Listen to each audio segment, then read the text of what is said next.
familia? Bienvenidos ya a nuestra reunión en línea. Josu, ¿cómo estás? Bienvenido ya. Muy bien, ¿y tú?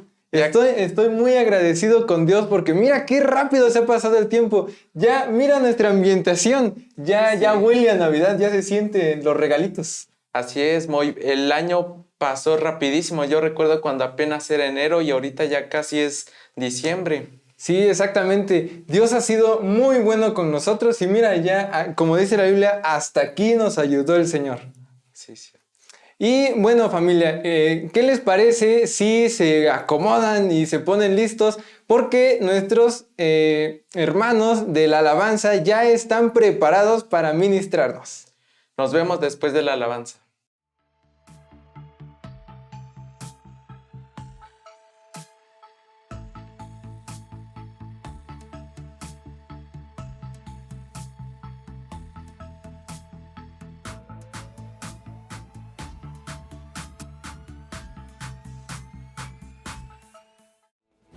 Cantaré de tu nombre, oh Señor, de tus maravillas contaré, y solo en ti me alegraré. En tu presencia danzaré, y con regocijo entraré ante tus puertas, mi Señor. Con alegría y con gozo en mi corazón, alabaré y declararé al mundo que no puedo dejar de cantar, no puedo dejar de brincar, no puedo dejar de alabar y bendecir tu nombre. No puedo dejar de cantar, no puedo dejar de brincar, no puedo dejar de alabar y bendecir tu nombre. Si se trajo a sus pies, puede danzar delante del Rey con fuerza y puede alzar sus manos y batir sus palmas, porque es para el Rey de Reyes.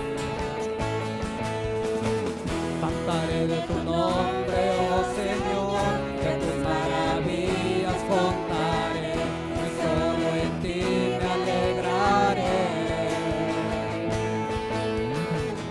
En tu presencia danzaré, y con regocijo entraré ante tus puertas, mi Señor.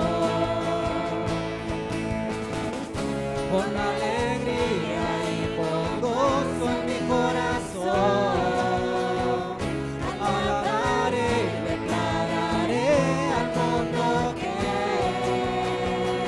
no puedo dejar de cantar, no puedo dejar de brincar, no puedo dejar de alabar y bendecir tu nombre. No puedo dejar de cantar, no puedo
Jesús, Rey de reyes y Señor de señores. Solo a ti la gloria. Te alaben los pueblos, que todos los pueblos te alaben, oh Dios.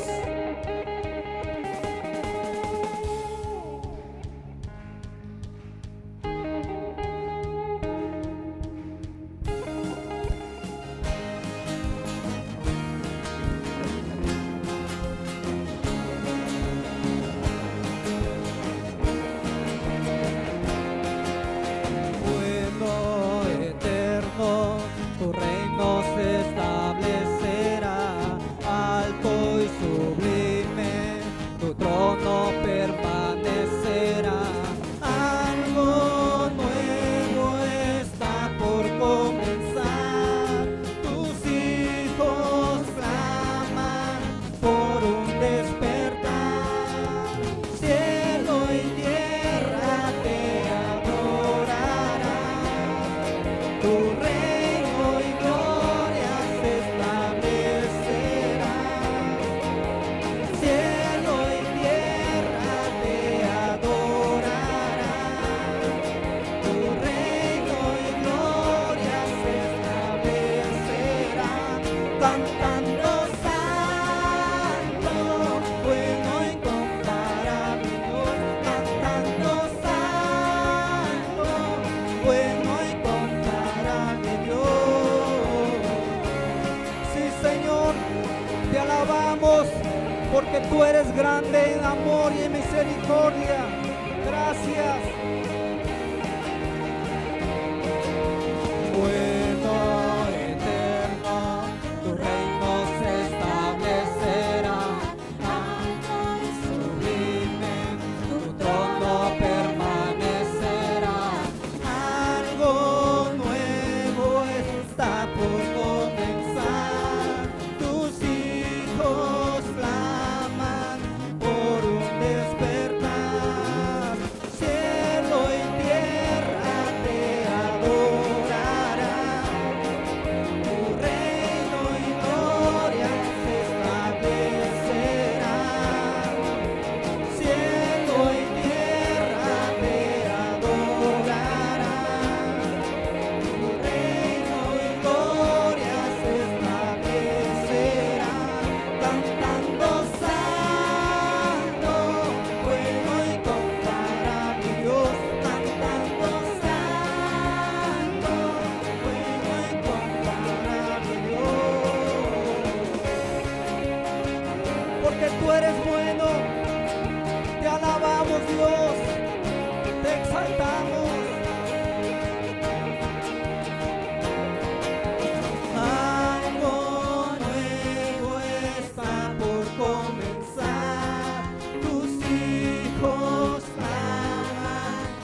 cielo y tierra cantan tu nombre.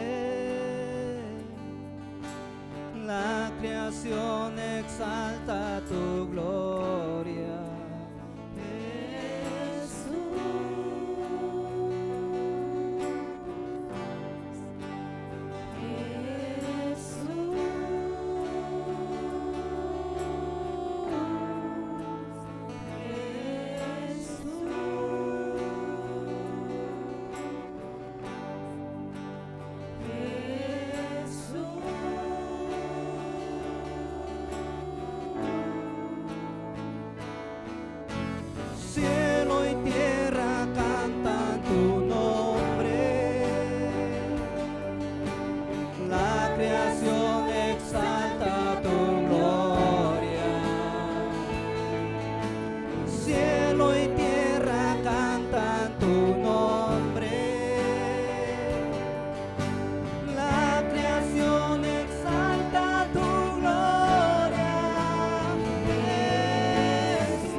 precioso Hijo de Dios, recibe toda la gloria, recibe toda la honra. precioso Hijo de Dios, recibe toda la gloria, recibe toda la honra, precioso Hijo de Dios, recibe Toda la gloria, recibe toda la honra. precioso Hijo de Dios, recibe Toda la gloria, toda la honra. precioso Hijo de Dios, recibe toda gloria, recibe toda honra, precioso, hermoso Jesús, recibe Toda aleluya, toda la honra, precioso Hijo de Dios, recibe toda la gloria, recibe toda la honra, precioso, Hijo de Dios. con las manos levantadas a Él, toda la gloria, toda la honra, precioso Hijo de Dios, que se escuche para Él, toda la gloria, toda la honra, precioso Hijo de Dios, recibe toda la gloria, recibe toda la honra, precioso Hijo de Dios, porque no hay nadie como tú, Jesús. No hay nadie como tú, Jesús. Te amamos, te alabamos, te exaltamos, Jesús. Nombre sobre todo nombre, Jesús. Él es nuestro Rey. Él es Rey de Reyes. Su reino es eterno. Te alabamos. Toda la gloria es para Él, no a nosotros, sino a ti la gloria, Señor. Amén. Wow, siempre es grato estar en la presencia de Dios, siempre es muy hermoso cantarle, adorarle, ¿cierto, Josu? Sí, así es muy. Y bueno, como te comentaba antes de ir a la alabanza, el tiempo se nos ha ido súper rápido y bueno, hemos visto la mano de Dios en cada día, cada momento. Sí, muy, así es. Así como nos dice en 2 Samuel 22:3, que se los voy a leer, dice: Dios mío, fortaleza mía, en Él confiaré, mi escudo y el fuerte de mi salvación, mi alto refugio, Salvador mío, de violencia me libraste. Bueno, pues en este versículo podemos ver que dice que Dios siempre es nuestra fortaleza, nuestro amparo, nuestra ayuda y que siempre nos ha librado, así como Él siempre nos ayuda en este año que ya se está terminando y día a día. Exactamente, sí, este tiempo, bueno, ya veo los arbolitos y digo, ya es diciembre, ya se nos está acabando el año, pero es que Dios ha sido tan hermoso, tan bueno con nosotros, que siempre nos ha visto, nos ha dejado ver su mano de poder, en unos detalles en los que nosotros ni nos damos cuenta, ¿verdad? Tal vez salimos de casa y regresamos bien, pero ni nos dimos cuenta cuántos milagros hizo Dios. Quizás Dios detuvo un tráiler antes para que no nos arrollara. No, es que es algo increíble. Dios siempre nos cuida. Él dice que somos como la niña de sus ojos. Cuando te entra tierra a tu ojo, por ejemplo, rapidísimo actúas para hacer algo. Y es que Dios es así, nos cuida tanto porque somos su obra más hermosa. Y bueno, hemos arrancado con todo este día, hemos ya aprendido algo, hemos recordado algo. ¿Y qué les parece si ahora nos vamos a la predicación? Gracias a tu colaboración podemos llevar adelante la misión que Dios nos encomendó como iglesia: evangelizar, amar y bendecir a las personas. Si quieres ofrendar, puedes hacerlo de forma presencial, los domingos en horario de servicio.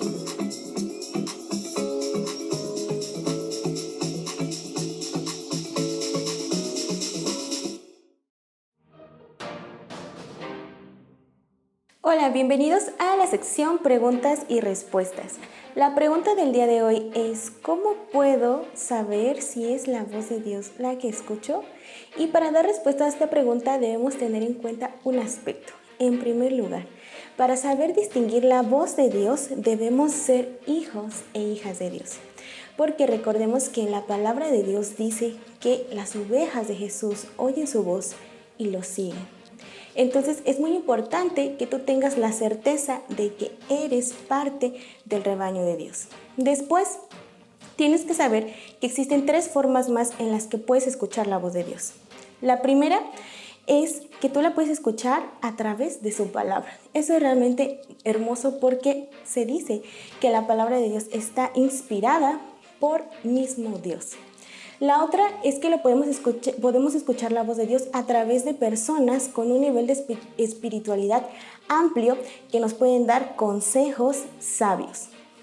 Y la tercera forma en que podemos escuchar la voz de Dios es a través de situaciones y a través del Espíritu Santo.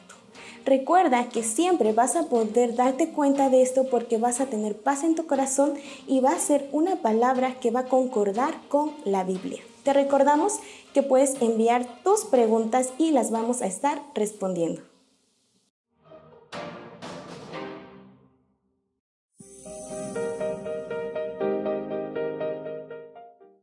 El día de hoy vamos a conocer nuestras porciones, así que utiliza tus manos. Muy bien, acá tengo mi palma y como estás viendo la tengo marcada en azul.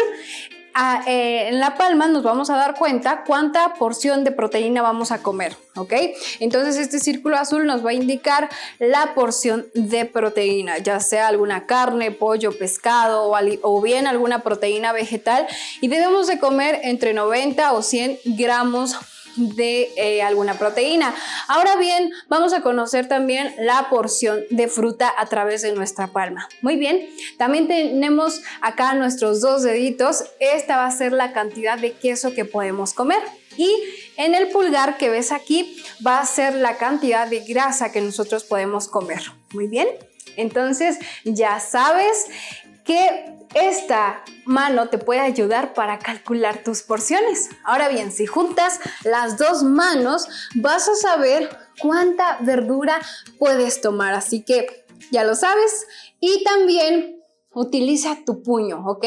Así vas a hacer, de acuerdo a tu puño, el tamaño de tu puño, vas a comer verduras y también vas a comer cereales. El puño frontal nos va a indicar la porción de carbohidratos que nosotros podemos ingerir, ya sea papa o ya sea alguna pasta. Ahora bien, pues ya sabes las porciones, utiliza tus manos.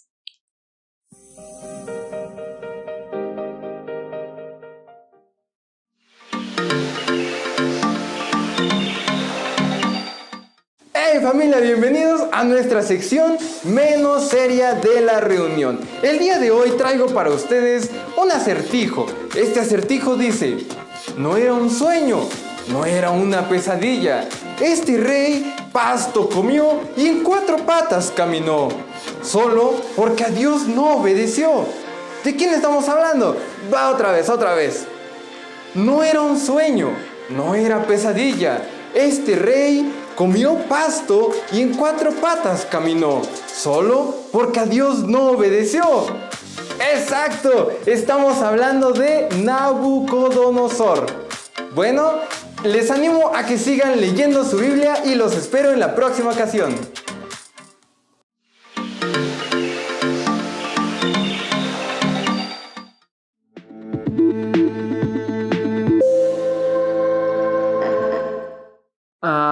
Hola familia. Hola, diles. Es que unos muchachos, ¿cómo se llaman? Lucy Boy. Sí. Familia Betel. Lucy y Boy nos enviaron para darles un mensaje. Exacto. Pero ya se me olvidó qué era. Oye, amigo. Lucy y Boy nos enviaron a darles un mensaje. ¿Cómo era? Para eso de Kids, para el rato a las 5 de la tarde. Sí. Dicen que tienen algo preparado para todos ustedes. No se lo pueden perder porque quizá nos inviten al rato. Sí, nos vemos el rato a las 5. A las 5 de la tarde en Betel Kids.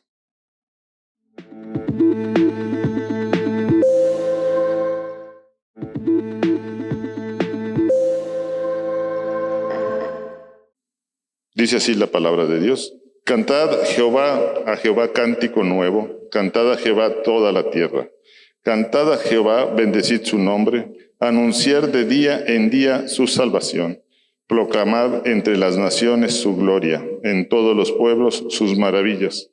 Porque grande es Jehová y digno de suprema alabanza y temible sobre todos los dioses.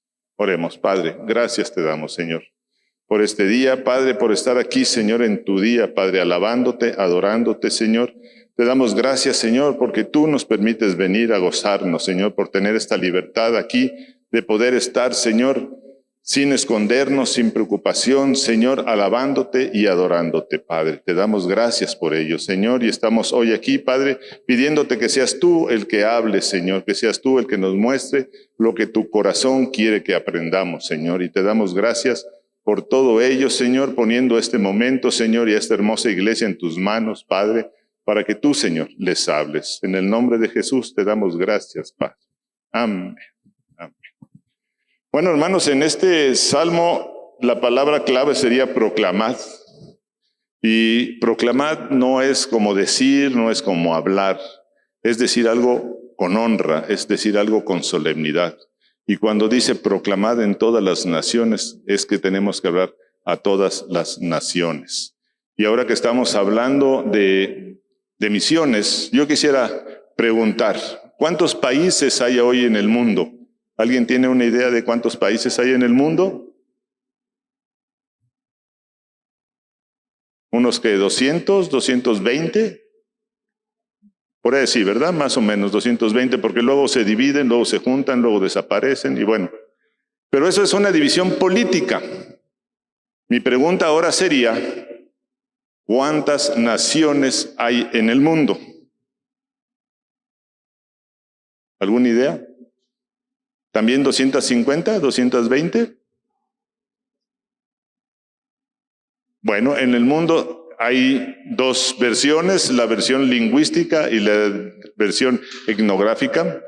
Si hablamos de la lingüística, dice que hay 24,000 naciones.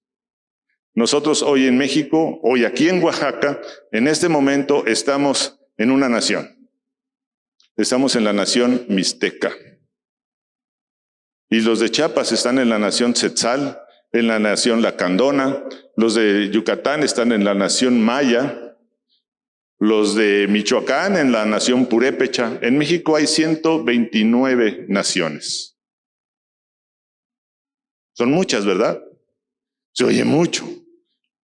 Pero gloria a Dios, de estas 24,000 naciones, o podemos bajar a 16,000 si nos vamos a la etnografía, la ventaja, la gracia de Dios, la gloria de Dios es que solamente faltan 6,000 por alcanzar en todo el mundo. ¿Suena también mucho? Sí, pero si vemos que en México solamente nos faltan 13 naciones por alcanzar, ya no falta mucho, ¿verdad? Para que todo México conozca del Señor. 13 naciones en México ya no es mucho, pero aún faltan. Y estamos hablando del año 2021. ¿Hace cuánto que llegó el Evangelio a México? Hace ya 110 años, 120 años, una cosa así. Y aún nos faltan estas 13 naciones. Algo está fallando, algo nos está faltando. De eso vamos a ver hoy. Pero hay una situación en el mundo, hermanos, en todo el mundo hay suficientes iglesias para alcanzar. a las que faltan. Las estadísticas dicen que por cada etnia no alcanzada, por cada nación no alcanzada, ¿saben cuántas iglesias le tocaría o hay? Espantes, hermanos. Hay 1500 iglesias en el mundo por cada nación no alcanzada. De pensarse, ¿verdad? ¿Se imagina si todas esas 1500 iglesias dijeran, hoy vamos a adoptar y vamos a alcanzar a los mixtecos? Porque aquí arriba todavía tenemos muchos hermanos o parientes en sangre o de raza que no han escuchado del Señor. Pero si estas 1500 iglesias se pusieran de acuerdo y mandaran misioneros para allá, ¿cuántos llegarían? Imagínense que lleguen 1500 misioneros. Si hablamos de las iglesias de México, nos tocarían como 100 iglesias, 195 iglesias por cada etnia no alcanzada en México. Son bastantes, ¿verdad? Si esas 200 iglesias se pusieran de acuerdo para alcanzar a los mixtecos, o a los purépechas, o a los huitzoles, o a los lacandones, ¿cuánta gente no vendría para subir y hablar del Señor? Y entonces los hermanos que están allá arriba y nosotros mismos acá, no nos sentiríamos solos. Porque muchas veces eso es lo que pasa, que tenemos algún hermano allá y se siente solo y tiene que venir. Ahí con los huicholes, en Zacatecas, fui varias veces, he ido con el hermano Fito García, que es un misionero desde hace 30 años llevando la palabra ahí arriba. Y llegamos el domingo y me dijo, hermano, este domingo va a haber servicio en tal pueblo, se llama Santa Rosa. El nombre no me lo sé, pero quiere decir cerca del cielo, porque a veces está hasta arriba de la montaña.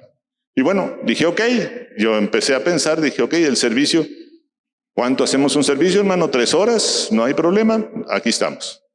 Y empezó a llegar gente. El servicio empezaba a las 12 del día y la gente empezó a llegar a las 8, 9 de la mañana, entre que calentaban el atole, tamalito, todo muy bueno, una gran convivencia, y empezó a llegar gente, y empezó a llegar gente, y empezamos a las 12. Terminó la alabanza y vamos a comer. Terminamos la alabanza, la comida, y vamos a la escuela bíblica. Terminamos la escuela bíblica y vamos a la predicación. Hermanos, terminamos a las 5:30 de la tarde. Vino otra vez mucha gente que había venido, se despidieron y se fueron todos. Y yo le dije al pastor, oye, Fito, ¿así de largos son los domingos aquí? Y me dijo, sí, hermano. Dije, ¿y por qué? Porque mira, ¿viste a esta familia, a esta otra familia? Hacen 4 horas caminando de donde viven para llegar aquí. Y si vienen aquí de caminar 4 horas y nomás les doy un servicio de 2 horas y se van, no vale la pena su caminada. Tienen que venir y realmente alimentarse todo este día para que estén allá solos una semana sin estar con los hermanos. Pero de esta manera estamos en familia todos un domingo completo. Y es verdad, hay muchos hermanos que sacrifican. Aquí muchas veces estaba yo platicando con el hermano en la puerta y dije, qué bueno que hay solecito porque ahora no va a haber que me dio la reuma porque hace frío y no pude venir al servicio. Está lloviendo y me voy a mojar. Ahora hay solecito, no hay pretexto. Y llegamos a la conclusión de que a lo mejor decían, me voy a poner prieto, entonces no voy. Entonces, hermanos, tenemos que tomar en cuenta esto. ¿Cuánto es el sacrificio de nuestros hermanos allá? Pero, como les dije, hoy vamos a hablar de algo más tranquilo, más bonito, siento yo, más de orgullo, quizás algunos no tanto, pero sabemos que en la Biblia, en los 4 evangelios, está la gran comisión, ¿cierto? Ahí está, en los 4. Y vamos a ver el primero, que sería, si podemos poner el PowerPoint, hermano, bueno, más bien, perdón, los versículos. El primer versículo que vamos a ver, hermanos, obviamente es Mateo 28, 19.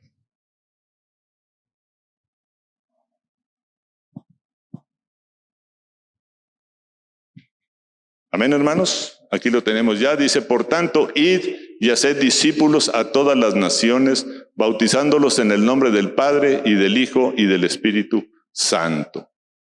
En este pasaje nos dice el Señor, id y haced discípulos. Y esa es una parte muy importante. Podemos ir, podemos hablar. Nosotros, hermanos, y eso lo tenemos que tener claro, dijo Pablo, unos siembran, otros riegan, pero el Señor, ¿qué? Da el crecimiento. Nosotros tenemos que proclamar, nosotros tenemos que hablar la palabra del Señor, nosotros tenemos que dar las buenas nuevas, pero es Dios el que va a poner en el corazón el aceptar. Y una vez que acepta, viene la segunda parte, que es hacer discípulos. Porque ¿qué sucede si alguien cree, si alguien acepta en el corazón al Señor y lo dejamos ahí, solo? O ya no seguimos hablándole. Yo he visto una situación en las iglesias que a mí me ha dado pena. He hablado con los hermanos y con algunos pastores, porque muchas veces, y eso lo digo porque yo lo hice, yo lo aprendí en carne propia, y es que le hablamos a alguien, estamos en la familia, estamos con él, y de repente él acepta, dice, sí, yo quiero ir a tu iglesia, yo quiero aceptar al Señor, y lo traemos a la iglesia. Viene a la iglesia, escucha la predicación, hay el llamado, él viene, acepta a nuestro Señor, se vuelve nuestro hermano. ¿Y saben qué pasa? Que muchas veces nosotros decimos, bueno, ya aceptó al Señor, ya está en la iglesia, ahora le toca a la iglesia seguir adelante con el trabajo. Cuando nosotros somos los que hemos hablado con Él, somos los que les hemos llevado la buena nueva, y es al que nos tiene confianza. La iglesia tiene muy buen discipulado, pero al principio tenemos que seguirlo cobijando. Entonces yo les digo, hermanos, cuando venga o traigan a alguien aquí y haya recibido al Señor y ya sea nuestro hermano, síganlo discipulando. Es su responsabilidad, hermanos. La iglesia va a trabajar, va a hacer su trabajo, va a discipular, pero realmente al que va a escuchar primero que todo es a nosotros que le hablamos de la palabra. No lo dejemos todo a la iglesia, porque la iglesia somos todos. ¿Sí, hermanos? Entonces tenemos que seguir con el discipulado. El segundo versículo lo tenemos en Marcos, que es 16 al 15. Y les dijo, id por todo el mundo y predicar el evangelio a toda criatura. Otra vez el Señor, estamos aquí, que Marcos volvió a escribir lo que el Señor dijo, id y predicar. El siguiente versículo, que está en Lucas, y la orden es que se predique en su nombre, en el nombre de nuestro Señor Jesucristo, el arrepentimiento y el perdón de pecados en todas las naciones, comenzando desde Jerusalén. Dice comenzando desde Jerusalén. Ya empezó en Jerusalén. Después vino la persecución y salieron todos, dice la palabra en Hechos 8:1, que fueron esparcidos y solamente se quedaron en Jerusalén los apóstoles. Y hermanos, aquí hay cuando yo he leído ahí, estamos hablando con que primero eran discípulos y luego son apóstoles. ¿En qué momento es cuando ese título o ese sobrenombre o esa posición cambia? Cambia cuando nuestro Señor es el llevado al cielo, cuando es levantado. Porque en ese momento se va el maestro y dejan de ser discípulos. Y después de esta orden de ir y predicar, apóstol quiere decir enviado. Eso quiere decir apóstol. Eso quiere decir que en ese momento se vuelven enviados. Muchas veces nosotros escuchamos en denominaciones que tenemos al apóstol, y el apóstol es el que comenzó la obra. Por eso es el apóstol. Y eso es lo que quiere decir, es un enviado. Y si vemos en el último, en Juan 20:21, dice, entonces Jesús les dijo otra vez, paz a vosotros, como Él me envió, como me envió el Padre, así también yo os envío. Esto es una declaración fuerte, porque ¿cómo envió el Señor? ¿Cómo envió el Padre al Señor?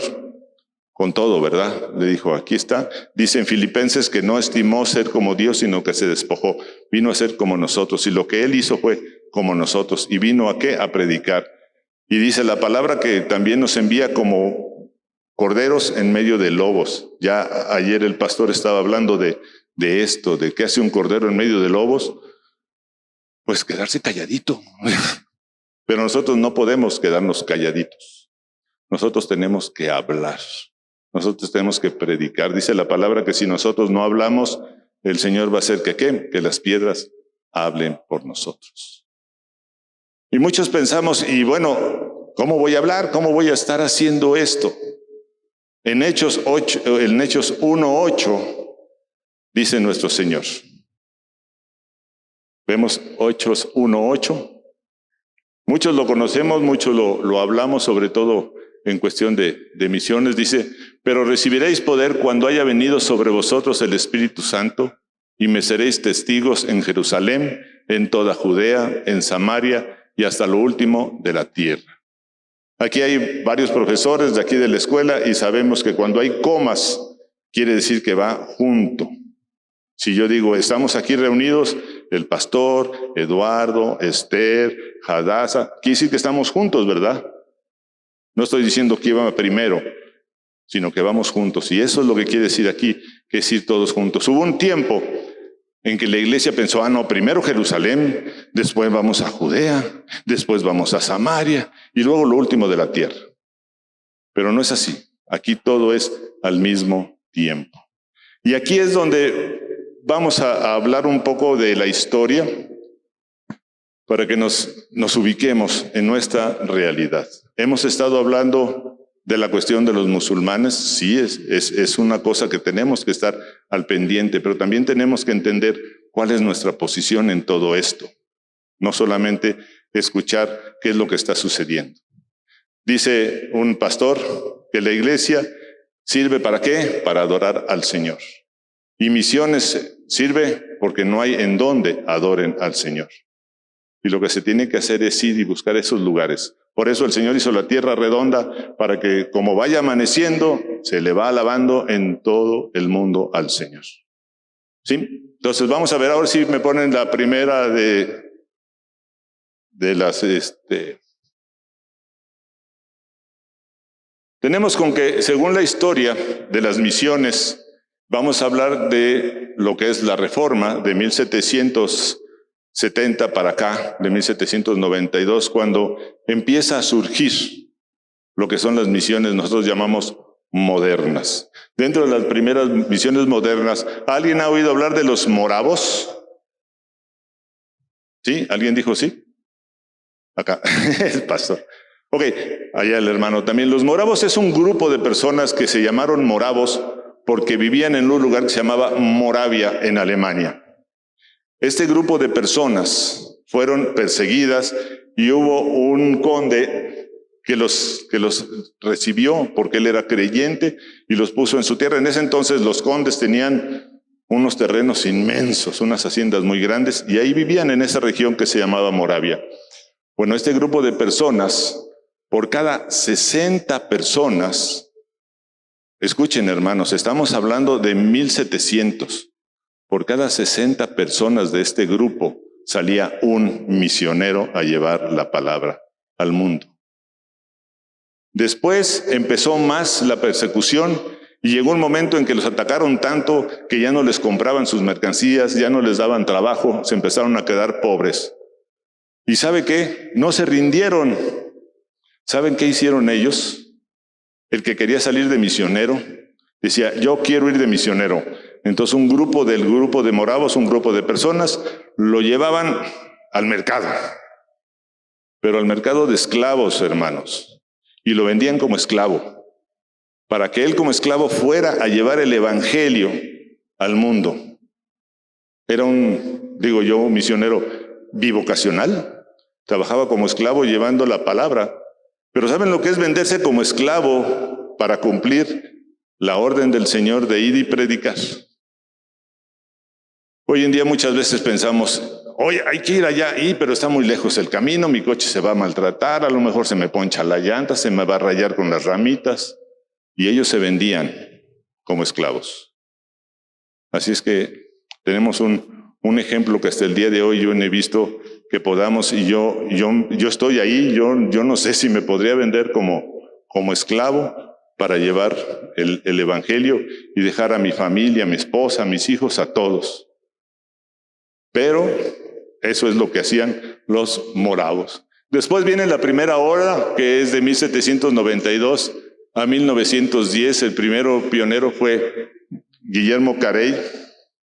Este hermano escribió un libro que decía, era una encuesta, era un librito chiquito que hablaba sobre la manera de llevar las misiones a los paganos, y lo empezó a repartir.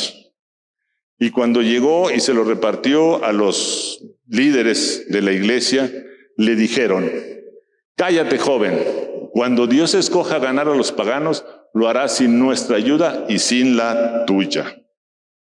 Aún no entendían cómo es que funcionaban las misiones, pero Guillermo Carey ya tenía esa idea y empezó a trabajar y siguió trabajando y lo enviaron hasta la India. ¿La que sigue, hermano? En ese entonces, él hizo 3 agencias misioneras, 2 en Escocia, 1 en Holanda, y a los 25 años tenía 12 en todos lados. En ese entonces, hermanos, aquí está una maleta y un ataúd. Pero como dice aquí abajo, ellos tenían que llevar su equipaje, los misioneros en aquel entonces, ponían todo su equipaje en los ataúdes, porque sabían que iban a ir y que allá iban a morir, porque en aquel entonces las enfermedades acababan a todo mundo. Un misionero en África no duraba más de 3 años. A los 3 años moría, ya fuera por paludismo, por malaria, por algún animal salvaje o por los mismos africanos. Pero eran 3 años, por eso iban con su equipaje en ataúdes. Pero él empezó y cubrió lo que fueron las costas de África, donde muy pocos misioneros estuvieron, y él lo pudo hacer. Él estuvo ahí, hizo estas, pero aquí tenemos con que las misiones empezaron desde Europa. Ahí empezaron las misiones, empezaron a ir a todo lo que era África, a todo lo que era Asia. ¿La que sigue? Ahí tenemos cómo es que hasta 1910, lo rojo, hermanos, es donde había evangelio. Y si ven, aparte de Europa y Estados Unidos, todo lo demás era en las costas, porque era donde ahí había. Y dijeron, ya está. Ya con esto ya estamos evangelizando el mundo. Pero no era cierto porque estaban en las costas nada más. Y no es lo mismo vivir en una costa que en la parte de adentro. Muchas veces tenemos que pensar que el mundo o los continentes se ven completos y podemos viajar de un lado a otro. Pero realmente para llevar el evangelio tenemos que pensarlos como si fueran pequeños charcos. Y cada charco es una nación. Y tendremos que andar como sapitos brincando de un charco al otro, llevando el evangelio. Y esperar hasta que en este lugar se escuche la palabra.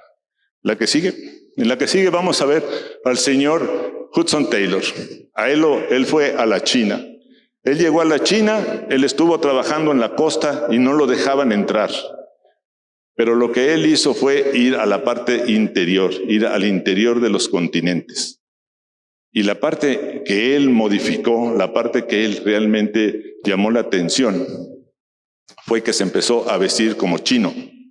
Quiso comer como chino, quiso vivir como chino, porque todos los otros, que la mayoría eran ingleses o franceses, iban vestidos como ingleses, como franceses, y no se juntaban con nadie más.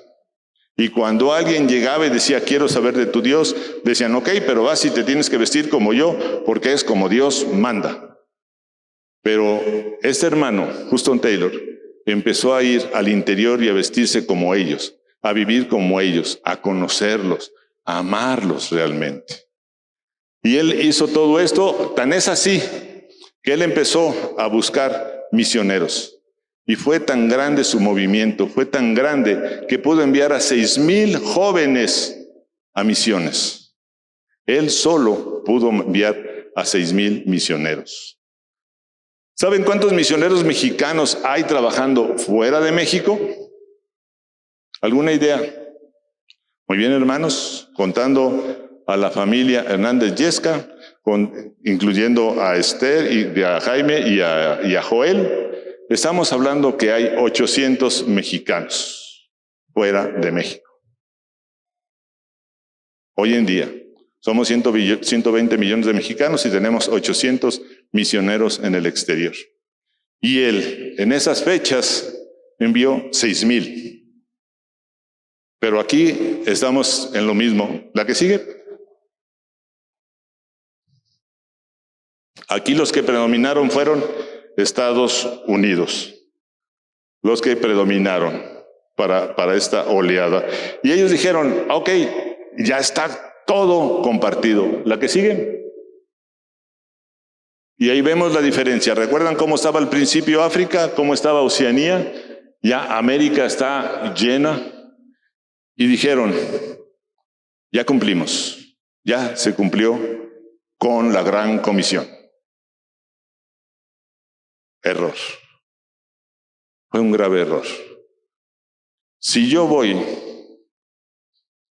aquí arriba, a la Mixteca, a uno de los poblados donde no hablen español, y llego yo y predico el evangelio en español, ¿los alcanzaré? No, ¿verdad? Resulta que hubo un misionero, Cameron Townsend, que empezó en Guatemala y subió a México. Llegó a Chiapas, hizo mucho en México. Y él llegó y empezó a compartir de la palabra en español. Y, como dirían los de allá del norte, oh, surprise. No le entendían. La que sigue, por favor. Y entonces un indígena le dijo, si tu Dios es tan inteligente, ¿por qué no habla mi idioma? Dios es tan inteligente, ¿por qué no habla mi idioma? Él y otro misionero, la que sigue, por favor. Él estaba aquí en Guatemala, aquí en México, y el otro que se llama Donald McGrath estaba en la India. El hermano habló de los hindús, de los hinduistas. En los hinduistas son las castas, y cada casta tiene su posición social. Los de la cabeza son los presidentes, gobernadores, los de los brazos son los jueces, los del tórax son los policías, y así. Y al final hay unos que se llaman los Dalit, que les dicen los intocables. Estos Dalit, la casta de ellos, su representación es que cuando su dios Brahman camina, el polvo que esparcen sus pies al caminar, esos son los Dalit. O sea, ni siquiera pertenecen al cuerpo. Y él se da cuenta de ello y empieza a querer hablar, pero cada uno, en India se hablan más de 350 idiomas. Perdón, 3,500 idiomas. Entonces, ¿cuándo se iba a comunicar con cada uno de ellos? Por eso empieza la traducción bíblica, por eso empieza a hablarse y a traducir la Biblia en diferentes idiomas. En el Yanomami, Esther, ¿cuántas? ¿Hay Biblia completa? Todavía no. ¿Algún libro? Porciones traducidas. ¿Saben cuántos años se lleva a traducir una Biblia, hermanos? A ver, ¿quién de aquí pensaría en traducir un libro de inglés a español? ¿Quién habla inglés más o menos? Acá. ¿Cuánto tardaría en traducir un libro, un manual de lo que usted quiera, de una estufa, de un refrigerador o de una televisión? Para traducirlo, ¿cuánto tiempo cree que se tardaría?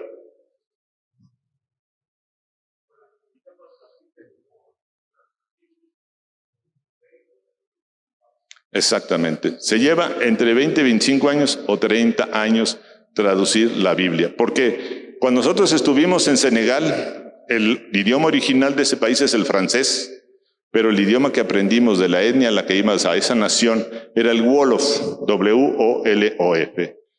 Y estamos ahí platicando, la Biblia todavía no está completa en ese idioma, porque hay muchas dificultades. Por ejemplo, una de ellas, si yo le digo Hol, quiere decir ve.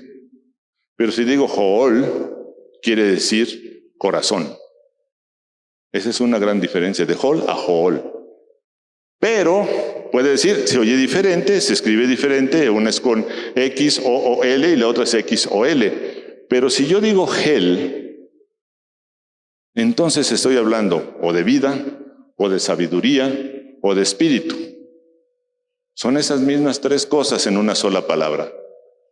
Para traducir la Biblia tengo que saber cómo voy a aplicar Espíritu, vida y sabiduría para hablar del Espíritu de Dios, de la vida o de la sabiduría. Porque muchas veces podemos decir que estamos hablando del Espíritu de Dios y estamos dando a entender de la vida de Dios o de la sabiduría de Dios. Por eso se lleva tanto tiempo esas traducciones. Se traducen al idioma, luego se las da a leer a alguien que no hable español, lo lee y luego lo explica en su idioma y el traductor tiene que ver si se entendió o no. No solamente es poner las palabras, porque no es lo mismo. La que sigue. Así es que ahora, hermanos, ahí es donde viene la buena noticia. Según las estadísticas, ahora hay más cristianos en África, América Latina y Asia que en Europa, Reino Unido, Estados Unidos y Canadá. Gloria a Dios, hermanos, somos más los cristianos, pero recuerden lo triste. Dijo el pastor, porque así lo dicen las estadísticas, la Liga Islámica declaró islamizada Europa. Por eso hay menos cristianos hoy en día en Europa. Y por eso hoy en día el Islam está viendo hacia América Latina. Porque ya después del 2011, el 11 de septiembre del 2001 en Estados Unidos, el Islam empezó a crecer y crece un 10% anual el Islam en Estados Unidos. Los que estuvieron aquí vieron el video de los latinos que se están convirtiendo en Estados Unidos. ¿Y por qué? ¿Por qué pasó todo eso que pasó en Chiapas? Volvemos a Mateo y haced discípulos. Tenemos que hacer discípulos. Hoy en día tenemos más cristianos en nuestra parte. En algunos lugares lo habían puesto como países del tercer mundo, pero a mí no me gusta lo del tercer mundo porque eso fue con Echeverría y no somos del tercer mundo. Yo lo quiero poner como países del sur, porque estamos hablando que los países del sur, que sería de México hacia abajo, África hacia abajo, del centro de África hacia abajo, es donde existen más cristianos. Y eso es lo que hoy en día, hablamos de la primera ola, hablamos de la segunda ola, hablamos de la tercera ola, de cómo iban en las costas de los continentes, en los continentes y con las etnias. Y hermanos, hoy en día es la cuarta ola y esa somos nosotros. La que sigue, porque tenemos que cambiar nuestra visión.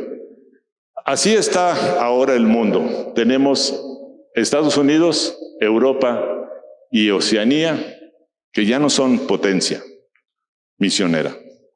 Ahora, América de México hacia el sur y África abajo de la ventana 1040, que hoy en día se dice que ya no es la ventana 1040, hoy en día la ventana es la 1060. En vez de encogerse, creció. Creció por falta de discipulado. Creció porque el Islam llegó con los refugiados. Creció porque como ya no tuvieron hijos los europeos, escaseó la mano de obra joven y empezaron a importar mano de obra joven. Y los más necesitados eran los países árabes, los países musulmanes. Y son los que entraron ahí. Y cuando ellos entran, como lo ha dicho y lo va a seguir diciendo el hermano Eduardo, entran con toda su cultura y con toda su religión. Cuando nosotros estábamos en Senegal, que es un país 95% musulmán, en la aldea en la que estábamos, que era una pequeña aldea de 400 personas, todas las tardes había reuniones de varones. Porque recuerden, los varones son los que mandan, las mujeres se quedan en su casa y no tienen derecho de nada más. Había 3 grupos en esa aldea. Un grupo que eran un relajo, fumaban, jugaban cartas, hacían de todo. Otro grupo era de los religiosos de la iglesia, de la aldea. Y el otro grupo era de los hombres trabajadores, los serios del pueblo, los que trabajaban, los que realmente sostenían al pueblo. Yo me reunía con ellos, no me quería reunir con los relajientos porque me iban a tachar de relajiento.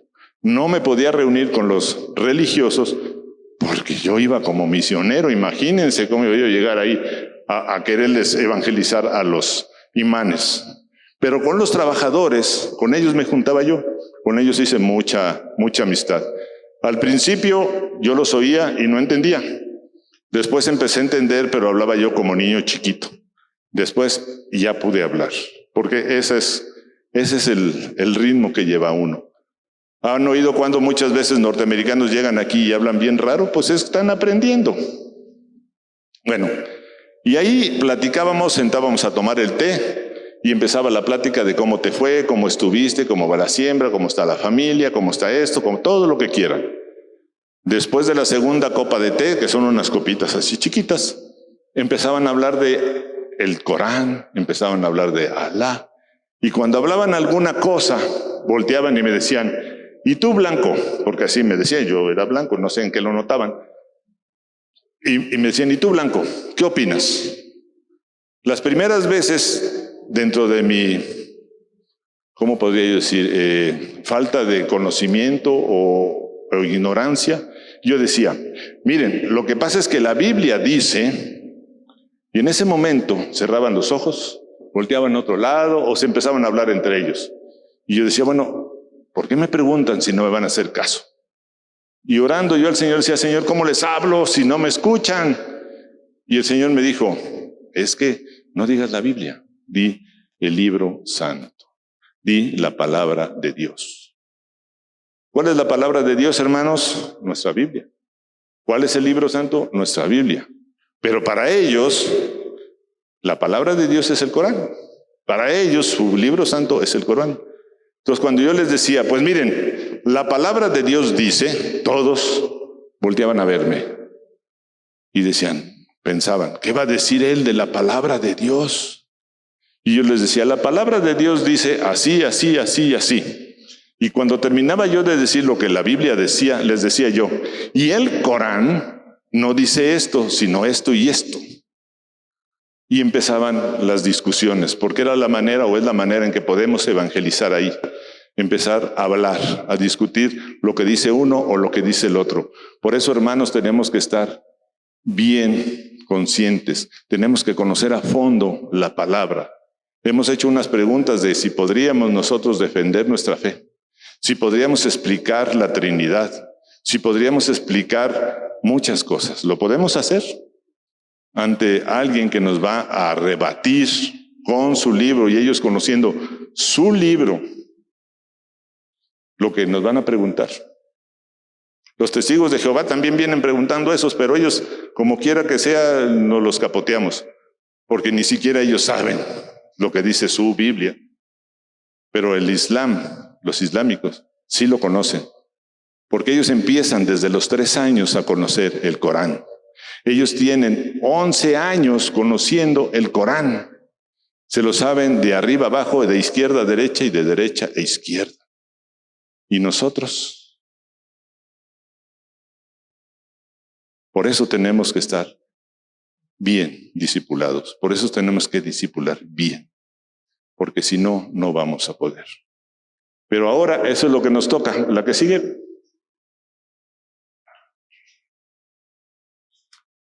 Según la Operación Mundo, el 62% de los cristianos activos viven en países de África, Asia, América Latina, Oceanía, que no pertenece a la cultura occidental. Nosotros, aunque estemos juntitos a los Estados Unidos, no pensamos igual que ellos, ni actuamos igual que ellos. No actuamos ni vivimos como los europeos, ni tampoco como los asiáticos. Entonces tenemos una cultura que puede adaptarse a diferentes cosas. Tenemos nosotros raíces hispanas de España, pero también las tenemos muy mezcladas. México es el país donde hay más sincretismo, tanto cultural como religiosa, en todo el mundo. Una iglesia católica de México no se parece a ninguna otra iglesia católica. Porque aquí, cuando los frailes llegaron, que no podían acabar con el paganismo, el obispo de México le mandó una carta al obispo de España diciendo, no puedo acabar con los dioses paganos. Y el obispo de España le contestó bien simpático, le dijo, pues no, hombre, no os preocupéis. Si no lo podéis matar, hazlo santo. ¿Y de dónde salió la Virgen de Guadalupe? Es la diosa del jade, por eso su manto es verde. ¿De dónde viene la fiesta del Día de Muertos? De todos los santos y los difuntos. En el centro, los aztecas en esas fechas festejaban a la muerte. Por eso se festeja la muerte en esos. Por eso son esos altares. Esos altares no son del catolicismo, son de los aztecas. Así es que pensemos en dónde estamos. Todo lo que dijo el pastor de los hermanos, que no vaya a matar la araña, que no esto, que el otro, es verdad, hermanos. Realmente es verdad. Yo estuve con los purépechas y tienen mucho sincretismo, pero viene de la Iglesia Católica, que ha hecho unas mezclas tremendas. Así es que hoy en día, la que sigue, tenemos que cambiar nuestra mentalidad. Me falta una, me la robaron. Ok. La que sigue. Ahora nosotros ya no vamos a ser receptores, ahora somos enviadores. ¿Entendemos eso, hermanos? Ya no necesitamos que vengan misioneros con nosotros. Ya somos más del 11% de cristianos en México. No podremos, cada uno de nosotros, tomar a 9 mexicanos y convertirlos. Hablarles de la palabra, perdón, no convertirlos, hablarles de la palabra. Nos tocan de a 9 por cabeza. No son muchos. Si tomamos a 1 por año, en 10 años acabamos. Bueno, pónganle 12 por los que van a ir naciendo. Pero acabamos rápido. Ya no necesitamos, decía un hermano en son de broma, decía, levantaré mis ojos al norte de donde vendrán mis dólares. Hoy ya no, hermanos. Hoy somos nosotros los que nos toca. Hoy somos nosotros los que tenemos que sacar de la oscuridad, de esas tinieblas, a nuestros hermanos. Hoy nos toca a nosotros levantar la voz, hablar de nuestro Señor, dejar de quedarnos callados. Cuando a mí, y lo voy a decir con pena, hermanos, hace 7 años, más o menos, escuché que el Islam estaba entrando en Chiapas y que se estaba haciendo la mezquita, y yo oré por ellos, pero no hice más. Estaba yo en Senegal haciendo otra obra, pero mi pena es que no llegué a México y reboté hacia Chiapas, sino que me quedé en México. Bueno, en Morelos. Y esa es mi vergüenza, no haber ido a ayudar a nuestros hermanos. Quizás no hubiera servido de nada, quizás uno solo no hubiera hecho nada. Pero hay una verdad, hermanos. Dicen que un granito de arena no hace nada. Pero si ponemos muchos granitos de arena en una cuchara, se llena. Y si ponemos muchas cucharas en una cubeta, la llenamos. Así es que un grano sirve de mucho. Pongamos nuestro grano de arena, hermanos. Tenemos que hablar. Porque el Islam está creciendo y están, dice el hermano, a 20 horas de aquí, que fue lo que tardó de llegar de Tuxtla para acá. Pero si nos venimos en coche, llegamos en ¿cuántas horas hizo su amigo, hermano? En 10 horas si venimos en coche. No están lejos. Ya están a la vuelta de la esquina. Ya vimos cuántas mezquitas hay. Hay en Tijuana, hay en México, hay en Guerrero, hay en Morelos, hay en Chiapas, hay en Coahuila. Ya nos están rodeando, hermanos, y están creciendo. Y están haciendo una labor tremenda porque están trayendo beneficios sociales en cuanto a dinero, en cuanto a trabajo. Pero están perdiendo las almas. Y eso es lo que tenemos que evitar, que se pierdan las almas. Sobre todo de hermanos. Ahorita lo van a oír y los que han estado aquí saben a qué me refiero, porque el 90% de los musulmanes o el 95% de los musulmanes convertidos en Chiapas eran cristianos, eran hermanos nuestros, que hoy en día ya no son hermanos nuestros, que han sido engañados. Tan es tu engaño, hermanos, que el Corán dice, porque así lo dice, si tú, musulmán, te encuentras en peligro de muerte por tu fe, reniega de ella, salva la vida y después regresa. ¿Qué dice la palabra de Dios? Todo lo contrario. Somos hijos de Dios y no podemos renegar, no podemos dejar nuestra fe. Si la dejemos, nos perdemos.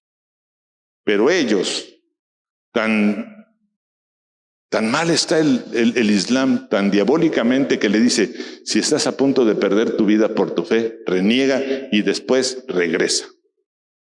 Es un juego. Cuando nosotros estuvimos en Senegal, conocimos 3 personas que una tenía 10 años, la otra 12 y la otra 20 años, diciendo que eran cristianos y hacían servicio. Es más, uno escribió alabanzas en su idioma. Y cuando nosotros llegamos, yo no sé, pero el Señor nos puso a nosotros, y los mexicanos sabemos y entendemos muchas cosas y hablamos y nos entendemos sin hablar. Pero los europeos y los americanos hablan directo, y si no es directo no entienden. Pero nosotros puedo decirle, sí hermano, como mañana hermano, no se preocupe, mañana. Y el hermano va a saber que a lo mejor no lo hago, porque ya le dije que mañana. Pero si a un europeo o un americano le dicen mañana, él va a estar esperándome mañana. Pues así son ellos. Ellos, una vez iba yo a tomar un camión y le dije al del camión, vas a tal parte, y me dijo, Inshallah. Inshallah quiere decir, si Dios quiere, pero no en el plan de nosotros, de que nosotros, si Dios quiere lo haré. No, ellos, si Dios quiere, así como diciendo, a lo mejor no llego. Esa es la diferencia. Ellos lo toman muy a la ligera. Pero cuando alguien habla de ello y le proponen todas esas cosas, aquí como nuevos creyentes, o más bien como ya no creyentes, sino musulmanes, los están explotando. Empiezan a decirles que la mujer es tan débil que la protegemos. No es verdad, hermanos. Nosotros vivimos 6 años en un país musulmán y sabemos cómo tratan a las mujeres. Y la mujer no vale nada. Es más, si yo voy y acuso a una mujer, con que yo diga es suficiente. Si una mujer me quiere acusar a mí, tiene que ir con otras 2 mujeres que digan exactamente lo mismo, para que a lo mejor les crea. Cuando hay una violación, la mujer tiene la culpa. Y solamente tiene varias opciones. 1, se queda callada. 2, le dice al papá y o la mata por andar haciendo esas cosas, o va a reclamar. Y el violador o la acepta y se casa con ella, o le dice usted disculpe y hasta ahí. Eso vale la mujer allá. Así es que, hermanos, tenemos que hablar. Tenemos que ir y predicar la palabra del Señor. Hoy somos nosotros los enviadores. Hoy somos nosotros los que tenemos que ir. Porque si no, de Chiapas para acá, hermanos, hasta en burro llega. Todo esto que hemos visto esta semana, hermanos, es algo que entristece. Porque el enemigo está atacando muy fuerte. Y está atacando donde más cristianos había. Era uno de los estados más evangelizados. Yo les aseguro que no van al Bajío, como dijo el hermano, porque iban a decir, ahí no encontramos cristianos. Dentro de los musulmanes, y ahorita el hermano Eduardo a lo mejor me dice que soy mentiroso, pero no hay católicos convertidos, o hay unos cuantos. No hay. ¿Escuchan? ¿Y por qué no hay? Pues porque son de ellos mismos. El enemigo no se va a atacar, dice la palabra, que si el enemigo está dividido contra su casa está dividida, va a morir. Entonces no va a atacar a los católicos. ¿A quién está atacando? A la verdad, a la luz. Por eso su lema para venir a México se llama la luz sobre la luz. Ellos quieren poner una luz encima de la luz del Señor. Así es que, hermanos, esta semana, estos 3 días que estamos aquí, y que hoy va a terminar el hermano Eduardo, meditemos sobre qué vamos a hacer. Preparémonos, tenemos que estar preparados. ¿Podemos pasar a la antepenúltima? Tenemos que estar preparados para lo que viene. Tenemos que educar a nuestros hijos, a nuestros jóvenes. No, perdón, más arriba, para arriba. Más. Está en rojo, una que tiene las letras en rojo. Antes de... Otro. Una más para arriba. O una más. O es una para abajo. Déjenme acá checo. Más para abajo. Dice otra. No, para arriba. Perdón, es para arriba. Otra. Ahí. Tenemos que preparar a nuestros jóvenes. Tenemos que disipular a nuestros jóvenes. Hermanos, aunque sean nuestros hijos, no dejemos la educación bíblica de nuestros hijos al domingo. A los que están ahorita en la escuela dominical. O están aquí hoy, perdón, pero que normalmente van. No los dejemos nada más esas 2 horas. Estudiemos con ellos la palabra. Expliquémosles. La Reina Valera es un español antiguo que a lo mejor a mí me cuesta a veces trabajo entender sus palabras. Busquemos la contemporánea o la nueva traducción viviente para que sea un idioma que entendamos y que nuestros hijos puedan entender. Y cuando haya dudas, pregúntenle a sus líderes en sus células, apunten. No entendí esto, ¿qué quiere decir esto? Los hijos en el país donde estábamos, en Senegal, y en todo el mundo islámico, los meten a la escuela coránica a los 3 años, 8 horas diarias hasta los 12 años. Por eso les digo, se sabe su libro. ¿Y nuestros hijos? ¿Cómo van a poder hablar de su fe? ¿Cómo van a poder explicar su fe? Cuando llegue alguien y les explique más cosas o les las pinte muy bonitas, no van a poder decir, no es verdad. Dice este misionero, J.H. Cain, que fue misionero en Uzbekistán. Dice, afirmó que es un acto de absoluta locura de parte de cualquier persona lanzarse al campo misionero sin preparación teológica, además de profesional. Hermanos, yo les hago una pregunta. ¿Quién de aquí es misionero? Levante la mano el que es de aquí misionero, por favor. Hermanos, creo que tenemos que regresar al viernes. Todos, aquí, todos, desde aquí hasta allá, somos misioneros, hermanos. Somos enviados, somos apóstoles. Todos aquí somos enviados. El misionero no es el que sale. Ese es un misionero afuera. Es una sucursal de la iglesia. Pero aquí todos somos misioneros. Todos tenemos que predicar en el trabajo, en el camión, en el taxi, en la calle. Un hermano de Aguascalientes un día llegó, yo estaba de ujier en la puerta y llegó el hermano. Dijo, hermano, hoy llegué temprano porque nomás me bajaron de 2. Yo dije, perdón hermano, ¿cómo? Sí, dice, es que mire, yo me subo al camión y empiezo a predicar y siempre me bajan. Y hoy nomás me bajaron de 2, llegué temprano. Pero él era, ¿cómo se diría? ¿Necio? No, constante. Él era la persona más perseverante que yo he conocido.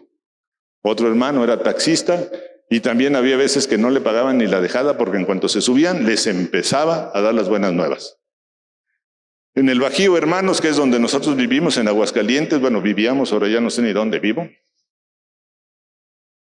Es de los lugares menos evangelizados de todo Latinoamérica. Y Latinoamérica empieza en México y termina en la Patagonia, hasta Argentina. Y es el lugar menos evangelizado, todo el Bajío, que son los estados que dijo el pastor. Por eso nos bajan de los camiones, por eso no le pagaban las dejadas a mi hermano, porque no quieren escuchar. Pero estamos ahí tratando de. Ahí hay persecución como la que hablaron ayer. Y persecución en serio. Y en Chiapas, donde había más evangelio, por eso ellos llegaron ahí a atacar. ¿Y por qué? Por la necesidad, por la falta de discipulado. Así es que, hermanos, Vuelvo a preguntar, ¿cuántos misioneros hay aquí? Amén, hermanos. Toda la iglesia es misionera, porque la iglesia es para alabar a Dios y las misiones son para donde no se alaba a Dios. Así es que, hermanos, pongámonos las sandalias de la armadura de Dios. Tomemos la espada, el escudo, el yelmo y a la batalla, hermanos. A la batalla, porque no es contra sangre, no es contra carne, sino contra esas potestades que están viniendo y nos están arrebatando a nuestros hermanos. Y a los que aún no conocen de la palabra, tenemos que llevarles la palabra. Amén, hermanos.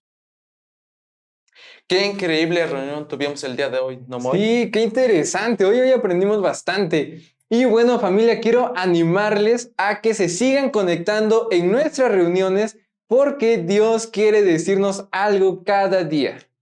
Así es, nuestra otra reunión son los miércoles a las 6:30. Así es, los esperamos todos los miércoles a las 6:30 y al rato no se pueden perder la lección de Betel Kids a las 5 de la tarde. Estamos pasando por una grande travesía de muchos reyes, así que no se lo pueden perder. ¡Nos vemos, familia!